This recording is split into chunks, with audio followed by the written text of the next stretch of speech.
राजा शांतनु, सत्यवती और ऋषि पराशर, 3 शर्तों ने बदला महाभारत का स्वरूप। महाभारत की ठीक तरह से शुरुआत राजा शांतनु की कहानी से होती है। राजा शांतनु के पुत्र भीष्म पितामह थे।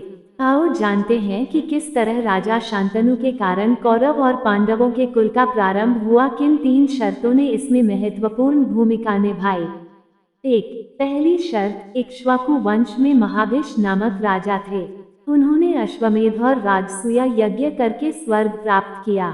एक दिन सभी देवता आदि ब्रह्मा जी की सेवा में उपस्थित हुए। वायु के वेग से श्री गंगा जी के वस्त्र उनके शरीर से खिसक गए।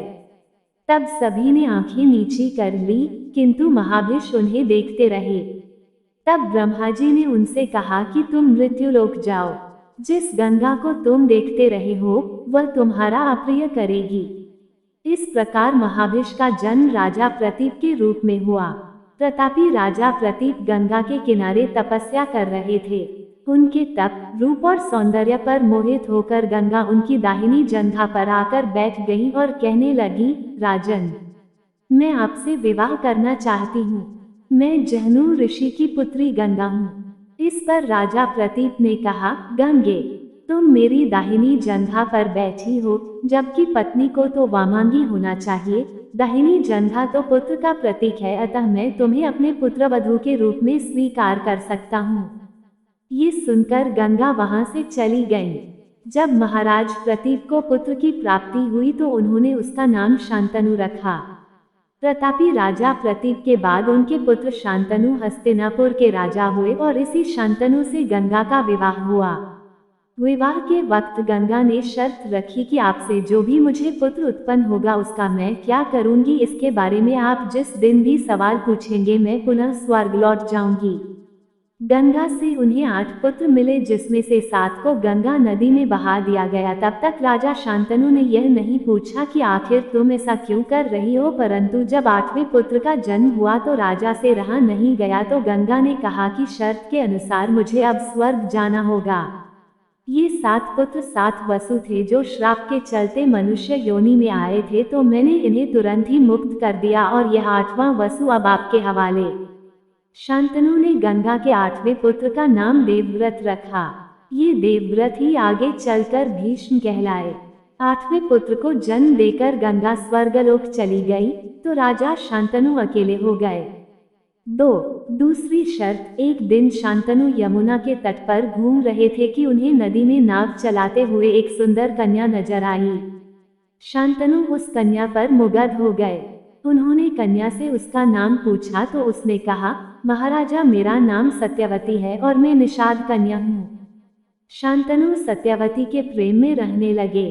सत्यवती भी राजा से प्रेम करने लगी। एक दिन शांतनु ने सत्यवती के पिता के समक्ष सत्यवती से विवाह का प्रस्ताव रखा, लेकिन सत्यवती के पिता ने ये शर्त रखी कि मेरी पुत्री से उत्पन्न पुत्र ही हस्तिनापुर का युवराज होकर राजा होगा, तभी मैं अपनी कन्या का हाथ आपके हाथ में दूंगा। राजा इस प्रस्ताव को सुनकर अपने महल लौट आए और सत्यवती की याद में व्याकुल रहने लगे। जब ये बात गंगा पुत्र भीष्म को पता चली तो उन्होंने अपने पिता की खुशी के खातिर आजीवन ब्रह्मचारी रहने की शपथ ली और सत्यवती का विवाह अपने पिता से करवा दिया। शांतनु और सत्यवती के 2 पुत्र हुए, चित्रांगद और विचित्रवीर्य 2 पुत्र हुए। चित्रांगद की गंधर्व युद्ध में मृत्यु हो गई और विचित्रवीर्य का विवाह अंबालिका और अंबिका से हुआ।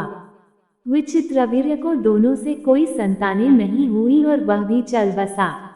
तब ऋषि वेदव्यास के कारण अंबिका और अंबालिका के गर्भ से यथाक्रम धृतराष्ट्र और पांडु नाम के पुत्रों का जन्म हुआ। 3.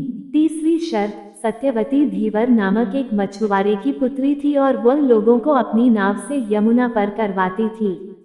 एक दिन वह ऋषि पाराशर को अपनी नाव में लेकर जा रही थी। ऋषि पाराशर उससे आकर्षित हुए और उन्होंने उससे प्यार करने की इच्छा जताई। सत्यवती ने ऋषि के सामने 3 शर्तें रखी। 1. उन्हें ऐसा करते हुए कोई नहीं देखे, पाराशर ने एक कृत्रिम आवरण बना दिया। 2.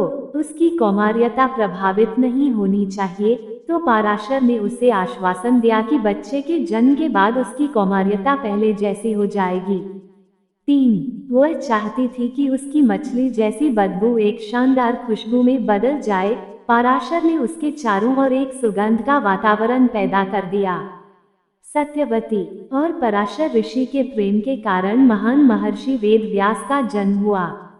कहते हैं कि वेद व्यास ऋषि के कारण ही धृतराष्ट्र और पांडु का जन्म हुआ है। वीडियो को अंत तक देखने के लिए हृदय से धन्यवाद।